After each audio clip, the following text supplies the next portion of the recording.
Hello there, dear listener. Come, take a seat and rest from your travels. You're just in time for a short story. Today we will be reading The Frog King, or Iron Henry, from the Brothers Grimm Fairy Tales. Let us begin. In old times, when wishing still helped one, there lived a king whose daughters were all beautiful. But the youngest was so beautiful that the sun itself, which has seen so much, was astonished whenever it shone on her face. Close by the king's castle lay a great dark forest, and under an old lime tree in the forest was a well. And when the day was very warm, the king's child went out into the forest and sat down by the side of a cool fountain. And when she was dull, she took a golden ball and threw it up on high and caught it. And this ball was her favorite plaything. Now it so happened that on one occasion the princess's golden ball did not fall into the little hand which she was holding up for it, but on the ground beyond, and rolled straight into the water. The king's daughter followed it with her eyes, but it vanished, and the well was so deep that the bottom could not be seen. On this she began to cry, and cried louder and louder, and could not be comforted. And as she thus lamented, someone said to her, "What ails thee, king's daughter? Thou weepest so that even a stone would show pity." She looked round to the side from whence the voice came, and saw a frog stretching forth its thick, ugly head from the water. "Ah, old water splasher, is it thou?" said she. "I am weeping for my golden ball, which has fallen into the well."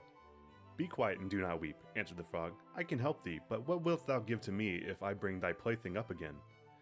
"Whatever thou wilt have, dear frog," said she. "My clothes, my pearls, my jewels, and even the golden crown which I am wearing." The frog answered, "I do not care for thy clothes, thy pearls and jewels, or thy golden crown. But if thou wilt love me, and let me be thy companion and playfellow, and sit by thee at thy little table, and eat off thy little golden plate, and drink off thy little golden cup, and sleep in thy little bed, if thou wilt promise me this, I will go down below and bring thee thy golden ball up again." "Oh yes," said she. "I promise thee all thou wishest, if thou wilt but bring me my ball back again." She, however, thought, "How the silly frog does talk! He lives in the water with other frogs and croaks, and can be no companion to any human being." But the frog, when he had received this promise, put his head into the water and sank down, and in a short while came swimming up again with the ball in his mouth, and threw it on the grass. The king's daughter was delighted to see her pretty plaything once more, and picked it up and ran away with it. "Wait, wait," said the frog. "Take me with thee, I can't run as thou canst."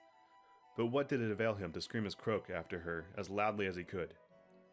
She did not listen to it, but ran home and soon forgot the poor frog, who was forced to go back into his well again.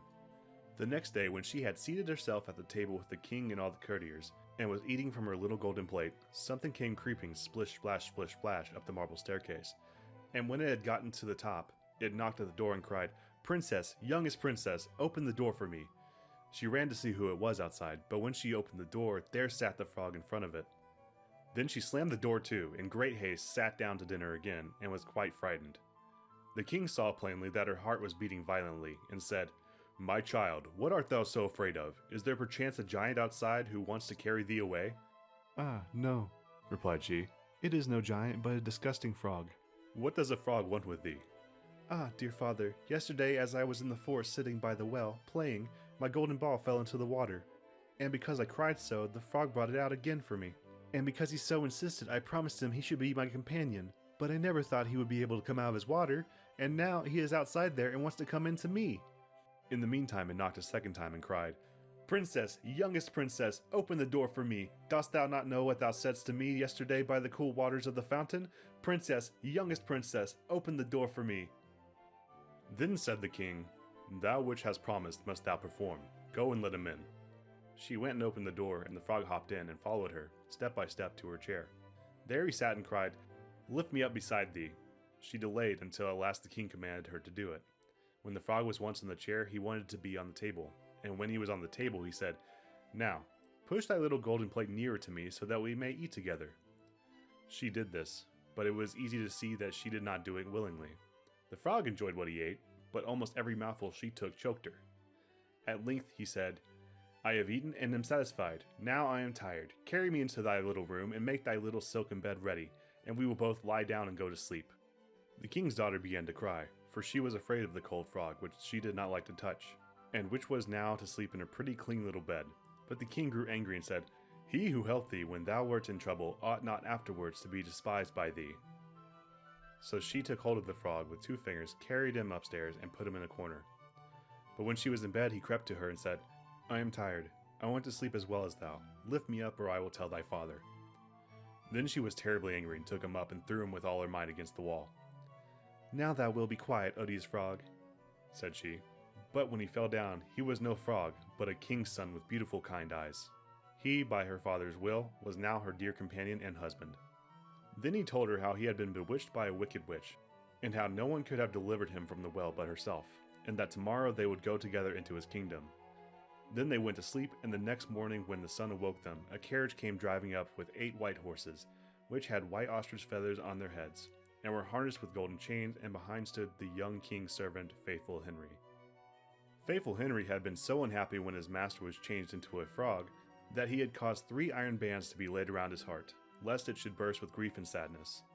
The carriage was to conduct the young king into his kingdom. Faithful Henry helped them both in, and placed himself behind again, and was full of joy because of this deliverance. And when they had driven part of the way, the king's son heard a cracking behind them, as if something had broken. So he turned round and cried, Henry, the carriage is breaking!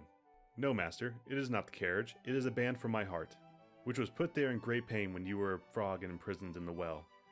Again and once again, while they were on their way, something cracked, and each time the king's son thought the carriage was breaking. But it was only the bands which were springing from the heart of Faithful Henry, because his master was set free and was happy. Well, that concludes our story for the day. I hope you enjoyed it, dear listener, and hope to see you around again. Until then, safe travels!